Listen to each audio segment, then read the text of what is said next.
Assalamualaikum warahmatullahi wabarakatuh. Bapak-bapak dan ibu, teman-teman semuanya, kita kembali dalam sharing pajak MNCo di segmen Tafsir Pajak MNCo. Kali ini kita masih ada di Undang-Undang Pajak Penghasilan. Kita udah sampai di pasal 10 ya, berkaitan dengan harga perolehan ya, atau nilai perolehan.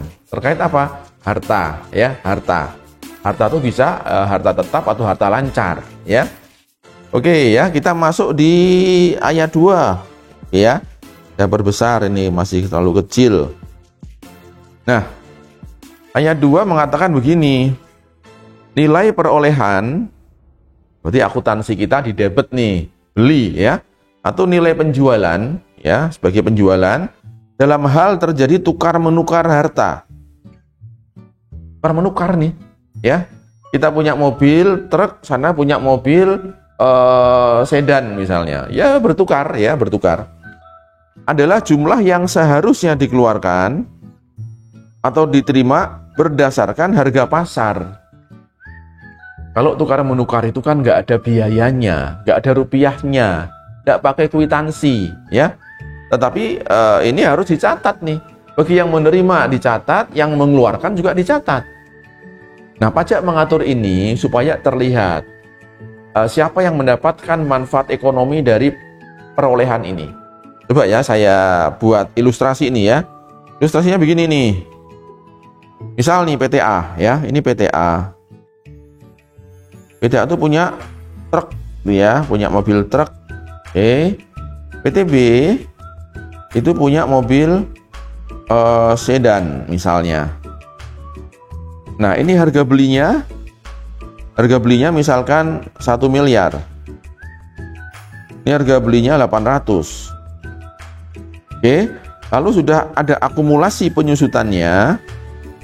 Misalkan 800 nih akumulasi penyusutannya. 880 dah ya, biar angkanya beda ya. Ini nilai bukunya. Nilai buku berarti 120.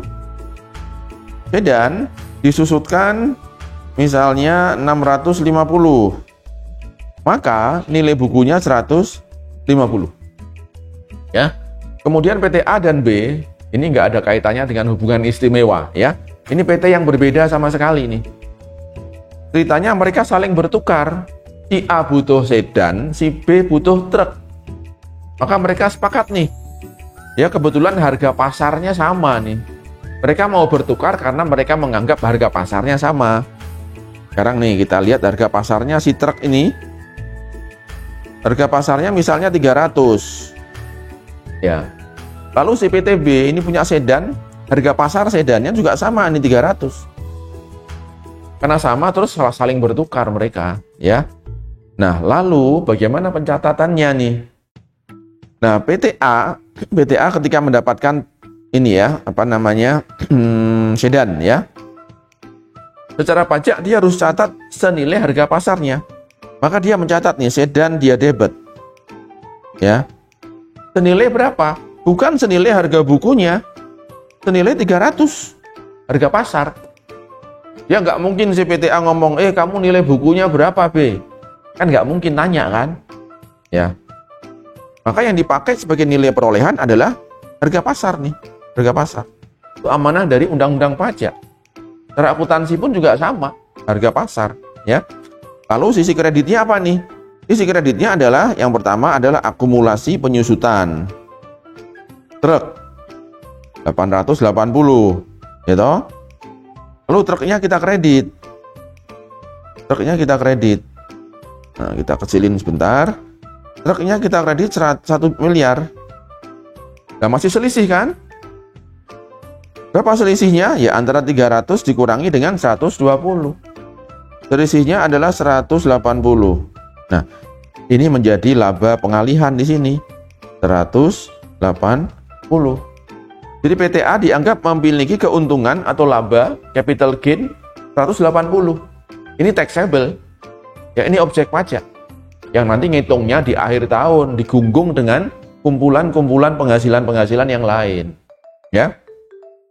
Terus PTB gimana pengakuan penghasilannya berapa? PTB terima truk kan? Maka debitnya truk, ya kan? Lalu akumulasi penyusutan truk. Oh, ini truk ya di sini ya. Ini sedan. Akumulasi penyusutan sedan. Karena yang dipunyai PTB kan sedan. Kreditnya sedan. Karena kita ngeluarin sedan kan. Sedannya 800. Akumulasi penyusutan saat pengalian 650. Ya. Truknya harga pasar yang dia catat. Berapa harga pasarnya? Ya 300. Ya, ini 300. 300. Nah, selisihnya itu laba bagi PTB. Berapa labanya PTB? Harga pasar kurangi nilai buku. Dia punya nilai ekonomi 150, tapi dapat aset 300. Kan ada untung dia. Berapa untungnya? 150. Maka di sini masuk laba 150. Ya, secara pajak PT A mendapatkan laba 180, PTB mendapatkan laba 150. Dua-duanya merupakan objek pajak yang harus dilaporkan dalam SPT-nya masing-masing. Ya, ini adalah penjelasan terkait dengan ayat yang kedua, nilai perolehan, ya, atau nilai jualnya dalam hal terjadi tukar menukar. Dan nggak ada penjualan, ya, karena itu beralih kepemilikannya, itu diasumsikan seperti dijual, ya. Maka nilai perolehannya adalah jumlah yang seharusnya dikeluarkan atau yang diterima berdasarkan harga pasar. Ya, demikian Bapak Ibu, kita ketemu lagi di ayat yang berikutnya. Assalamualaikum warahmatullahi wabarakatuh.